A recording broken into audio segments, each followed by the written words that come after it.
মানুষ বলে যে নানা বাড়ি কোথায়, কিন্তু দিনাজপুরকে কেন জানি সবসময় মনে হলেই নানি বাড়ি কথাটা আমার মনে হয়। সবসময় নানি বাড়ি, কেন জানি নানি কথাটাই সামনে আসে। এই দিনাজপুর শহরটা, এখানে বেশ কিছু স্মৃতি আছে আমার।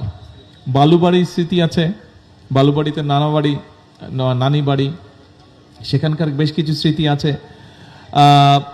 তারপরে ঘাসিপাড়ায় ছিল, বালুবাড়িতে আসার আগে ঘাসিপাড়ায় ছিল নানি বাড়ি। সেই ঘাসিপাড়ার কথা কিছুটা খেয়াল আছে, অল্প স্বল্প, বহু বছর আগের কথা, সব পরিষ্কার মনেও নেই। তো এখন স্বাভাবিকভাবেই এই এলাকার প্রতি কিছুটা তো টান থাকবেই, এই এলাকার প্রতি একটা ডিফারেন্ট একটা টান থাকবেই। সেজন্যই দায়িত্বও আছে।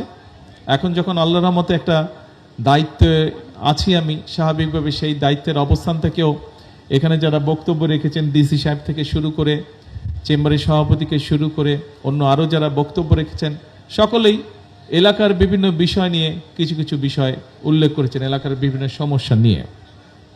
এখন নির্বাচনের আগে আপনাদের এখানে যখন আমি এসেছিলাম, দিনাজপুরে এসেছিলাম, তখন সেই জনসভায় আমি অনেকগুলো কথা বলেছিলাম।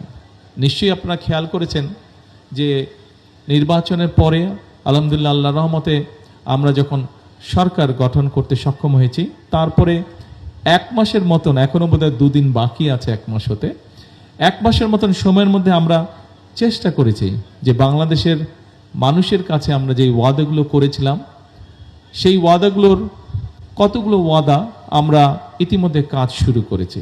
যেমন আজকে এই দিনাজপুর জেলার কাহরোল, সেই এলাকা থেকে আমরা আমাদের খাল খনন কর্মসূচির কাজটি শুরু করেছি।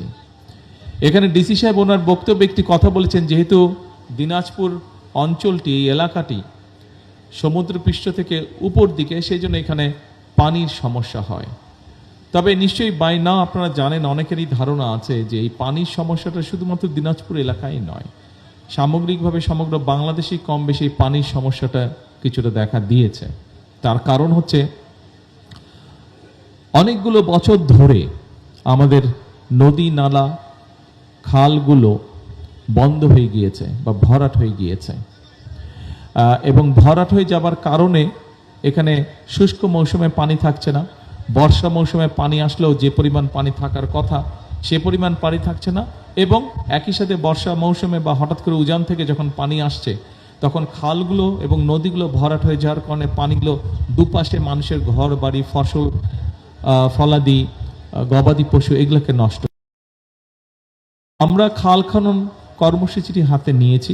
এই কর্মসূচি শুধু দিনাজপুর নয়, সমগ্র বাংলাদেশে।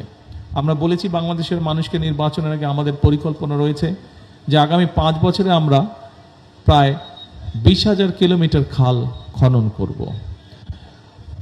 আপনারা নিজেদের এলাকাতেই যদি চিন্তা করেন, এই যে যেই কথাটা আমি বললাম যে খালে পানি থাকছে না, কিন্তু পানিটা সাইডে চলে যাচ্ছে বর্ষাকালে, যখন পানিটা প্রয়োজন শুষ্ক মৌসুমে, সেই সময় শুকনা থাকছে খাল, পানি শূন্য থাকছে, ফলে জমি আবাদ করতে সমস্যা হচ্ছে।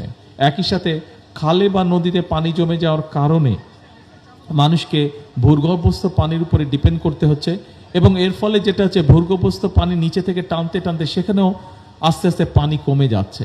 আজকে থেকে 20 বছর আগে আমরা যতটুকু নলকূপ খনন করার জন্য যতটুকু গভীরে যেতে হতো, এখন অনেক বেশি যেতে হয়। আর তখন যদি 100-150 ফিটের পানি পাওয়া যেত, এখন হয়তো 600-700 ফিট নিচে যেতে হয়, তারপরে পানি পাওয়া যায়, যেটা একটা আস্তে আস্তে একটি ভয়াবহ পরিস্থিতির দিকে আমরা যাচ্ছি।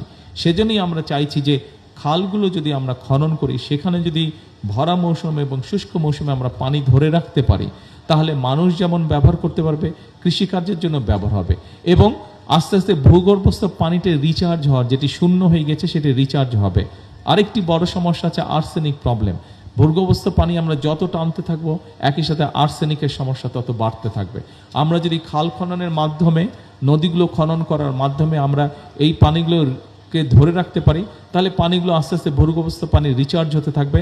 তখন ভূগর্ভস্থ পানি রিচার্জ হওয়া যেমন একদিকে হবে, আমাদের ভূগর্ভস্থ পানির রিজার্ভ যেমন আস্তে আস্তে বাড়া শুরু করবে, একই সাথে আমাদের আর্সেনিক সমস্যার সমাধানও কমতে শুরু করবে।